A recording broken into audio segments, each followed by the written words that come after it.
Welcome back to Casual Sports Takes. Guys, it's been a while, but we're doing my 2024 NFL playoff predictions. We're just going to dive right into it. I've procrastinated this long enough. It's Friday. I got to get this video out, so let's get it.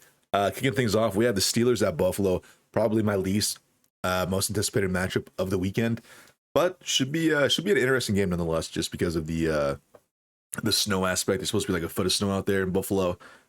Very, very high winds. I've seen things where it's a gust of winds up to like 50, 60 miles an hour.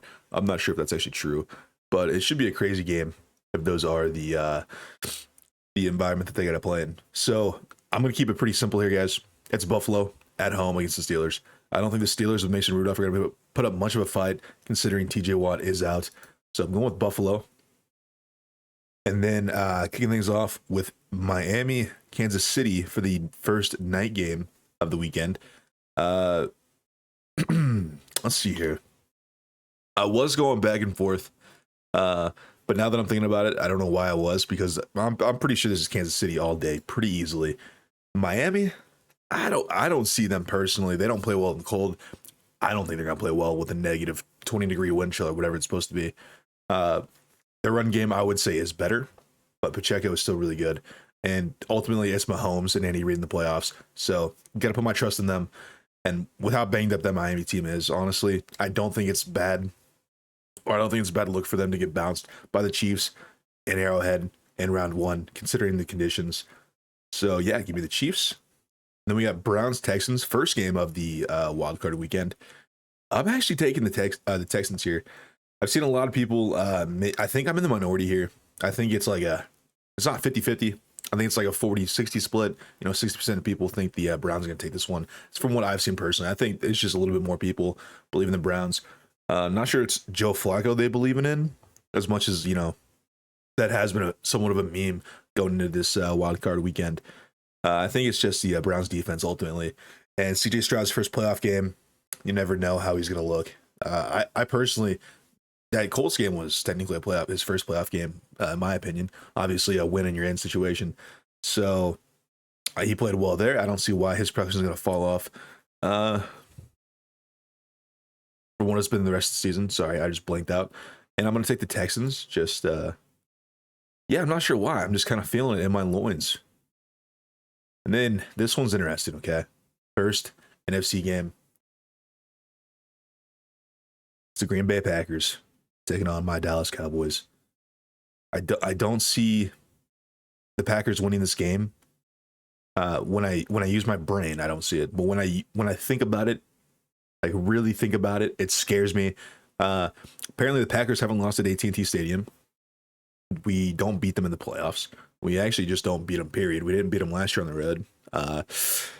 But then again, it's not Aaron Rodgers. So I have a little bit more faith. This is Dak Prescott's, I've seen a lot of people saying this is his legacy year, to start his legacy. I don't think he has one right now, but, we'll see what happens. I'm confident in the Cowboys to win this game, but it does make me a little nervous. For the love of God, please win this game, Cowboys, because I will not listen to Trey talk shit if the Packers beat the Cowboys. I can't do it. I can't live in a world where that happens. So please, give me the Cowboys. Jordan Love's first playoff game. They're playing really well, but that defense and the way the Dallas Cowboys have been playing at home, they're first in offense of like everything, like first in yards per game, first in points per game.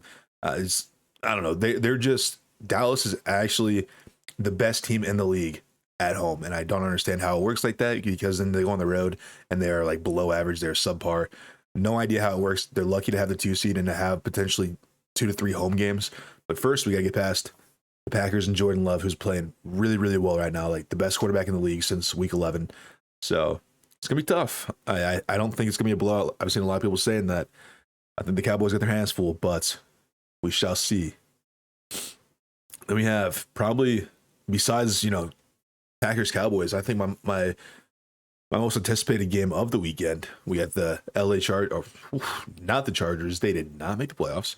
We got the LA Rams taking on the Detroit Lions. Matt Stafford going back home to Detroit. The people who gave up on him, the Lions let him go. And honestly, for the better. He obviously has a Super Bowl now. So this one's interesting. I the Lions are the better team this year. You know, at least record says that, seeding says that. But then I look at it and I'm like, oh, Lions no Sam Laporta. You know, one of the arguably like top 3 tight end this season. And then you look on the other side of the ball. The Rams are heating up. They didn't start off too hot. They had to fight their way to the 6th seed, and they've got Puka Nacua breaking like every wide receiver rookie record of all time ever, and Cooper Kupp, Matt Stafford's playing really well right now. The running back, I'm blanking on his name. He's playing really well right now. Forgive me, guys. I haven't done my NFL homework in a while. Wasn't expecting to do this video, to be honest. But I don't know. Detroit's they've got a pretty good defense. The Cowboys, who they played 2 weeks ago, in Dallas. I was talking about how Dallas has like the number 1 offense in like every category at home. Detroit did hold them to 20 points or 21 points. I'm not sure how many points they had. It was 20 or 21. They did hold them to that, which is very impressive. That defense is legit, but I think the Rams have too many weapons on offense. So I'm going to take the Rams. Bit of an underdog situation here with the Texans, Rams, but actually, are the Texans underdogs at home? Actually, they probably won't be. No, they probably will be. The Browns had like 11 wins, and I think the Texans had 9 or 10. Regardless, I'm getting sidetracked. I'm taking the Rams over the Lions. I think it's gonna be close. I think it's gonna be a game of the weekend potentially. I think it's going to be between the Rams and the Packers Cowboys game. Packers Cowboys always tear the house down, and this one is just, you know, obviously you have the quarterback situations. Goff with the Rams, Stafford with the Lions, versus overall pick. You get it. The story writes itself. It had to happen. Moving on. This is gonna be a stinker.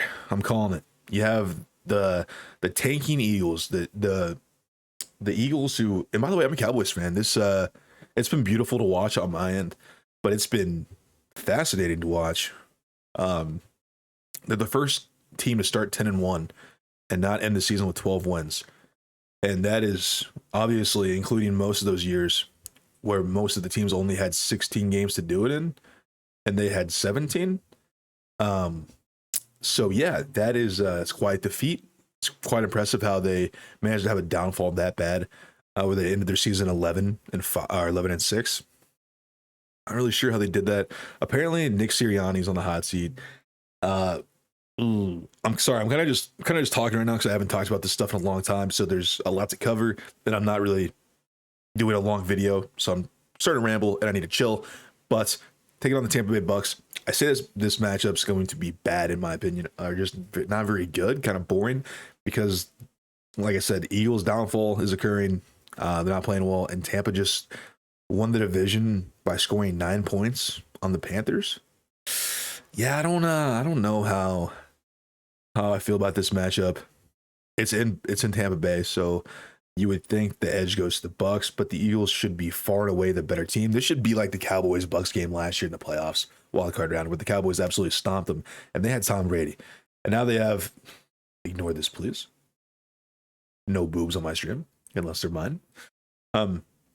They had Brady last year. They had stomped out, and now, of course, they have Baker Mayfield. So interesting. I'm going to literally flip a coin. We're going to do it right here on stream. Or not stream, right here on the recording. Let's go heads, Eagles, tails, Bucks. Hey, Siri, flip a coin. It's heads. Fuck. Okay, I guess we're going with the Eagles. I have no reason to pick either one of these teams, but I hope this happens because now you can kind of look how the divisional playoffs would pan out. I think Texans Ravens would go hard. Ravens whooped the crap out of the Texans very early on in the season. It was either like week 2 or 3, maybe not week 1, but like week 2, I think it was. They played them and they stomped the Texans. I think the Texans are a much better team now. Chiefs Bills, always a classic. I think Rams Niners. I truly think, and I didn't even mean to do this, but looking at it now, I truly think this is the best potential matchups that we could get, aside from maybe Browns Ravens. I think Browns Ravens could potentially be better than Texans Ravens, but that I think it's close. But I think this honestly might be the best case scenario for all the matchups. I think Yeah, what I was saying though before I cut myself off, Rams Niners. I think Rams have the best chance in the NFC to beat the Niners. Obviously, divisional rival. Um, I I don't know why I'm saying. I think just for the fact that they play them close. Look, Eagles, if they play the Niners again, it's gonna be ugly. Cowboys in the past 2 years, obviously they got blown out in the regular season this year, but in the playoffs last 2 years, I think people forget that it's been really close every game. It's always come down to like the final few possessions. It's just the Cowboys can never get anything going, but the games have pretty much all been like within one score. I think people tend to forget that after the blowout this year. So there's a chance there, but history does not look good for the Cowboys. Eagles will just get smacked by them again if they play them right now. And the Rams, like I said, divisional opponent, high octane offense. I think it's just a good match, a better matchup. Matchups make games, and yeah, I think this is truly the best matchup, and obviously best case scenario for my Cowboys because I think they would have no trouble finally making it to the conference championship if this were to happen. So fingers crossed. Best case scenario for the Cowboys. Rams beat the Niners and Cowboys beat the Eagles. That would be hype. That'd be sweet. But we're not doing predictions right now. That's not my predictions. Okay. I'd ruin this whole video. Spoiler alert. This is actually my prediction for the NFC. I didn't know you couldn't unclick these. So that's interesting. I guess we'll leave it right here. And yeah, next video I'll be explaining why I picked these and I'll be predicting my AFCs. Okay, pretend like you didn't see that, and we are signing off later, guys. Bye, love you. Mwah.